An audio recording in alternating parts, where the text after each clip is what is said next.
Bonjour à tous.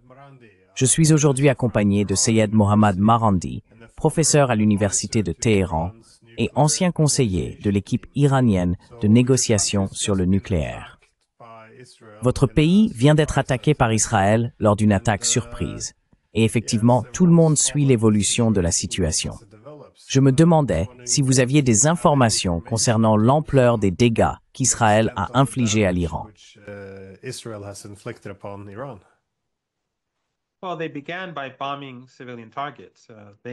Eh bien, ils ont commencé par bombarder des cibles civiles.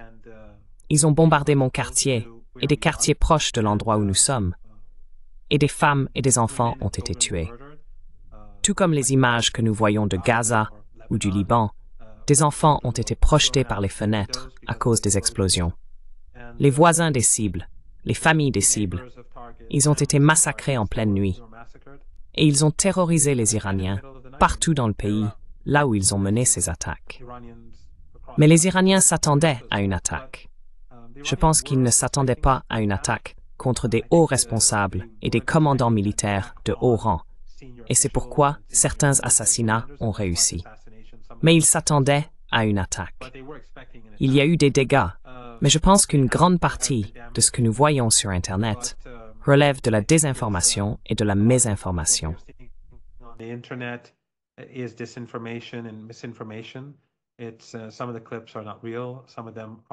Certains extraits ne sont pas réels, certains sont générés par l'IA, mais d'autres sont vrais et exacts. Les Iraniens vont riposter sous peu. Ils se regroupent.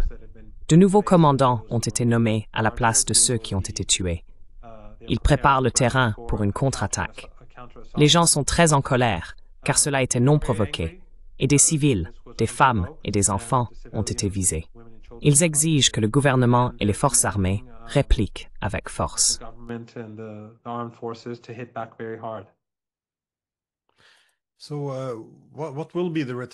Alors, quelle sera la riposte alors? Encore une fois, nous en avons déjà parlé par le passé. Sera-t-elle dirigée directement contre Israël? Visez-vous des cibles américaines dans la région, à votre avis?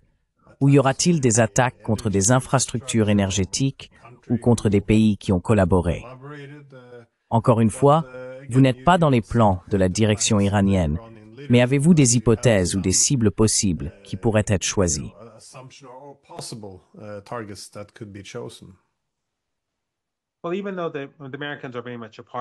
Eh bien, même si les Américains sont très impliqués dans cette affaire, et qu'il y a des installations en Turquie, aux Émirats, au Qatar et à Bahreïn, toutes sont utilisées, et le Koweït aussi, pour aider le régime israélien à mener des attaques et aussi à défendre le régime.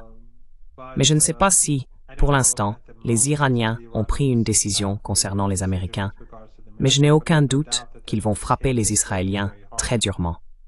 Et je ne sais pas quand cela se produira, mais j'imagine que ce sera dans les heures à venir, ou que cela approche. Comme je l'ai dit, parce que nous avons un nouveau groupe de commandants, ils se regroupent et se préparent. Les défenses aériennes semblent d'ailleurs fonctionner beaucoup mieux maintenant.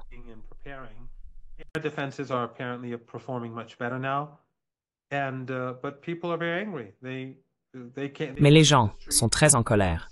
Ils sont descendus dans la rue, dans différentes villes et à Téhéran, et ils exigeaient que l'Iran frappe durement le régime israélien.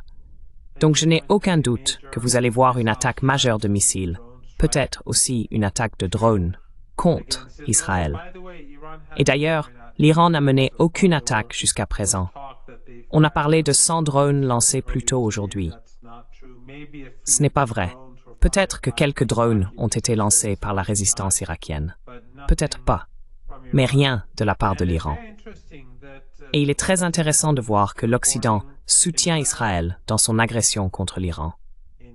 Le chef de l'Agence internationale de l'énergie atomique refuse de condamner Israël pour avoir attaqué le programme nucléaire pacifique de l'Iran.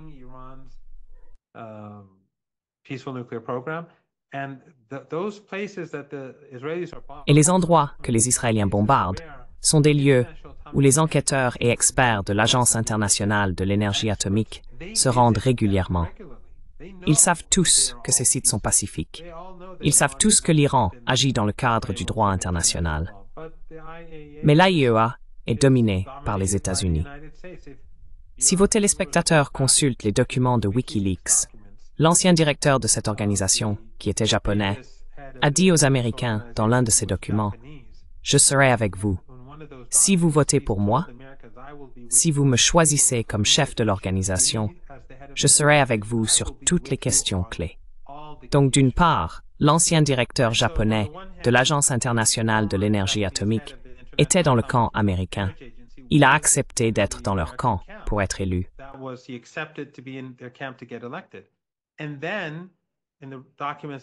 Et puis, dans les documents que les Iraniens ont récemment obtenus, il est très clair que l'actuel chef de l'organisation est dans le camp américain et israélien et que cette organisation est complètement compromise. Elle a toujours été dominée par l'Occident, comme toutes les institutions internationales créées après la Seconde Guerre mondiale. Et de façon disproportionnée, l'Occident détient le pouvoir. Si l'on regarde le schéma de vote, ceux qui se sont opposés à la résolution contre l'Iran il y a quelques jours représentent la majorité mondiale. L'Inde n'a pas voté pour. La Chine a voté contre. La Russie et de nombreux pays du Sud global également. Et la majorité de ceux qui ont soutenu la résolution étaient des pays européens, dont beaucoup de tout petits pays européens. Mais comme ils sont européens, ils ont une place à la table.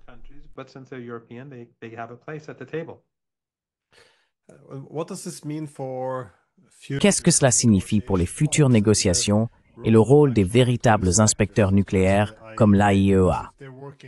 Parce que s'ils servent à transmettre des données et des cibles aux Israéliens et aux Américains, dans quelle mesure est-il encore possible de négocier avec les Américains si, pendant les négociations, ils prévoient en réalité une attaque alors que les discussions sont toujours en cours? Je veux dire, cela va être dévastateur pour le contrôle des armements.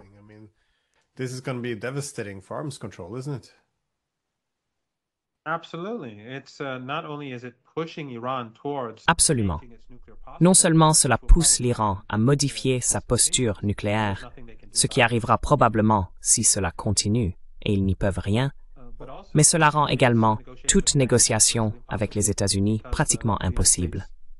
Car les États-Unis, non seulement ont-ils constamment changé de position par le passé, mais il devient maintenant évident qu'ils font partie de cette agression contre l'Iran.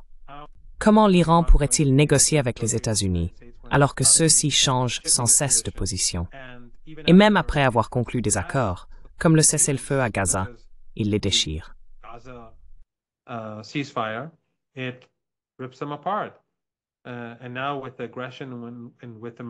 Et maintenant, avec l'agression et le meurtre d'Iraniens ordinaires en raison du soutien des États-Unis au régime israélien, cela rend la situation pratiquement impossible. Et encore une fois, les Iraniens sont très en colère. Les Américains, dans les cercles de réflexion aux États-Unis, disent toujours que les Iraniens détestent le soi-disant régime, qu'il est sur le point de s'effondrer, et qu'une petite poussée suffira à terminer le travail. D'ailleurs, ils disent cela depuis des décennies. Mais ils se trompent eux-mêmes. Ils s'adressent à ces Iraniens partageant les mêmes idées qu'ils financent, ou à des soi-disant experts de l'Iran. Et ensuite, ces personnes les invitent à leurs conférences et ils reçoivent leur argent du gouvernement.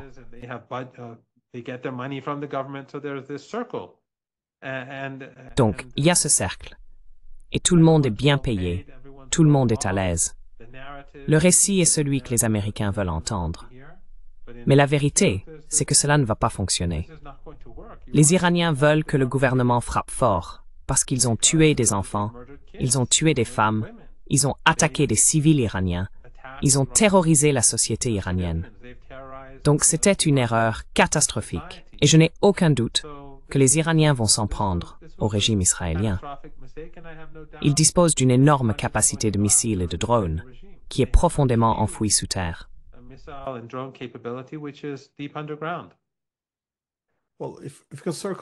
Eh bien, si vous pouvez revenir sur les dégâts en Iran, j'ai entendu dire qu'il y aurait des fuites nucléaires provenant d'un réacteur nucléaire. Est-ce confirmé? Ou je me demande simplement quelle est l'ampleur des dégâts ici, et si cela signifie maintenant.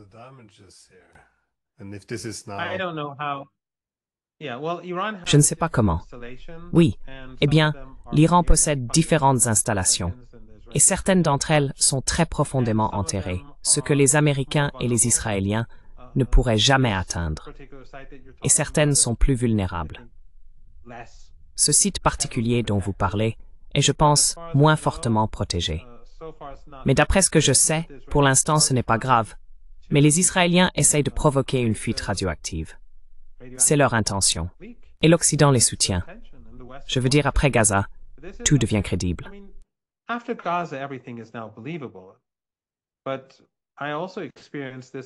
Mais j'ai aussi vécu cela dans les années 1980, lorsque l'Occident a donné à Saddam Hussein des armes chimiques à utiliser contre des gens comme moi. J'ai survécu, d'autres non. Donc, pour l'Occident, tout est crédible. Si les Israéliens peuvent créer une contamination nucléaire en Iran, j'imagine que cela convient aux Européens et aux Américains. Ils veulent soutenir ce régime ethno-suprémaciste, quoi qu'il fasse. Que ce soit le génocide à Gaza, les attaques génocidaires au Liban, les attaques contre l'Iran ou les attaques contre le programme nucléaire, ils le soutiendront.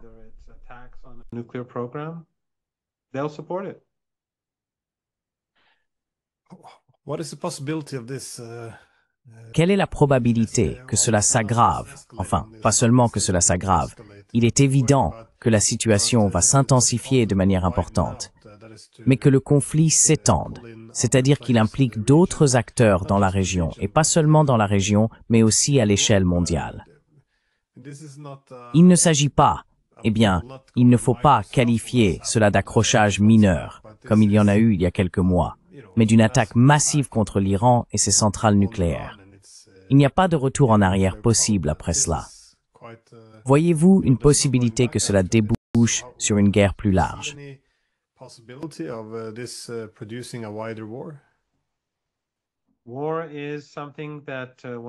La guerre est quelque chose qu'il est très difficile de contenir une fois qu'elle a commencé. Et si les États-Unis prennent une décision insensée, je pense que les Iraniens les frapperont très durement. Frapper les Américains est beaucoup plus facile que de frapper les Israéliens. Les Iraniens disposent de dizaines de milliers de missiles capables d'atteindre Israël et de dizaines de milliers de drones, voire de centaines de milliers. Mais les Iraniens ont d'innombrables missiles et drones qui peuvent frapper n'importe où dans le golfe Persique. C'est beaucoup plus facile. Ils sont très proches. L'Iran, le golfe Persique, n'est pas très large.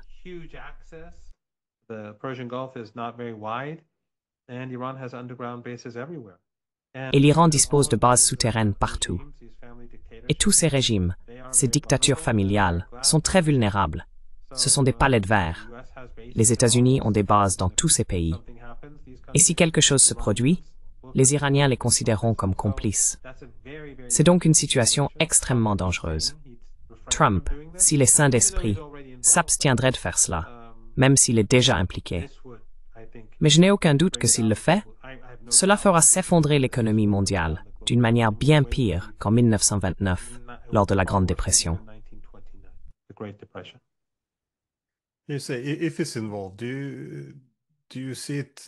S'il est impliqué, vois-tu une chance que les États-Unis ne le soient pas? Je vois Marco Rubio faire des déclarations affirmant qu'Israël a agi seul. Mais si tu regardes les tweets de Trump adressés aux Iraniens, on n'est pas loin d'un aveu, je suppose. Mais je comprends ton point de vue. Les États-Unis, en affirmant cela, je ne pense pas qu'il y ait beaucoup de déni plausible. Mais en prétendant rester à l'écart, tout en jouant le rôle de médiateur ou de négociateur, ils jouent d'ailleurs le même jeu avec les Russes. Au moins, ils ne participent pas activement. Mais vois-tu, au-delà de la capacité actuelle ou d'une participation cachée, une chance que les Américains soient entraînés dans cette guerre.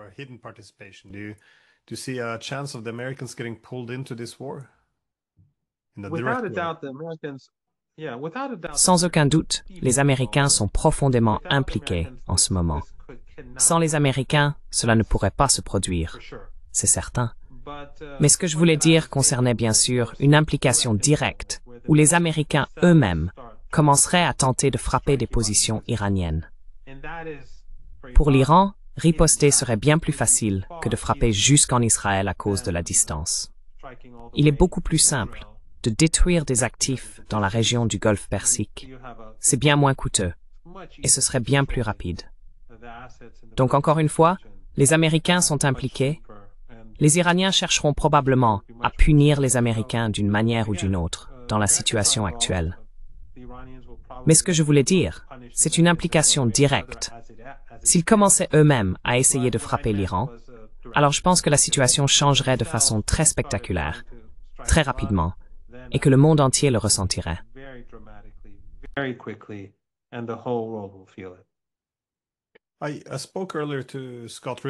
J'ai parlé plus tôt à Scott Ritter, comme vous le savez, et il a soutenu qu'il semblait que pratiquement tous les systèmes de défense aérienne iraniens avaient été neutralisés.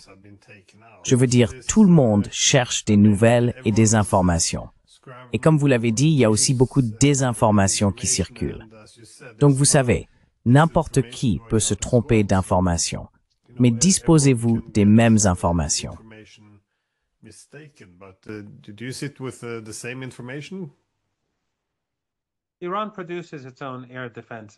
L'Iran produit ses propres systèmes de défense aérienne et dispose d'un grand nombre d'installations de défense aérienne.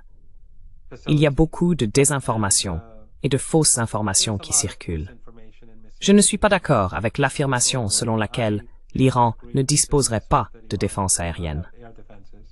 D'après ce que nous entendons actuellement, au cours des dernières heures, les défenses aériennes iraniennes fonctionnent beaucoup mieux. Mais nous verrons bien. Je pense que le plus important, ce sont les capacités offensives de l'Iran. Et je pense qu'elles seront déployées dans un avenir proche.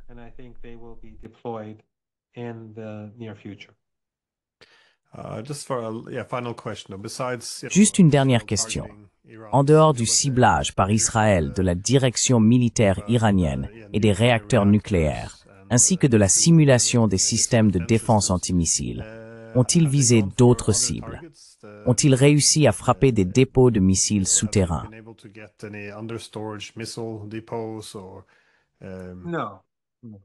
Non, aucun des dépôts ou bases souterrains n'est accessible aux Israéliens. Absolument aucun. Ils ont assassiné un certain nombre, je crois 6, de scientifiques nucléaires. 2 ou 3 d'entre eux étaient des responsables. L'un d'eux, que je connais personnellement, était président d'une université avant d'être assassiné. Mais les Israéliens n'ont pas réussi à atteindre l'une des centaines de bases souterraines de l'Iran.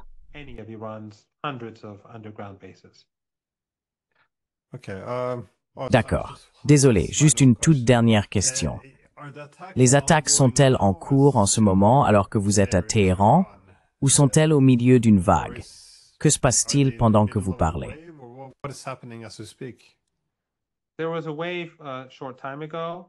Il y a eu une vague il y a peu de temps à Téhéran. Téhéran est une ville immense, donc pendant que cela se passait, je ne pouvais pas l'entendre. Mais ensuite j'ai vu en ligne que dans une autre partie de Téhéran, ils tiraient des défenses antiaériennes et apparemment ils ont eu du succès. Mais d'ici, je ne pouvais pas l'entendre. La nuit dernière, j'ai entendu une explosion plus tôt dans la journée, même si je ne sais pas si c'était la défense aérienne ou s'ils ont touché une cible. Mais Téhéran est immense.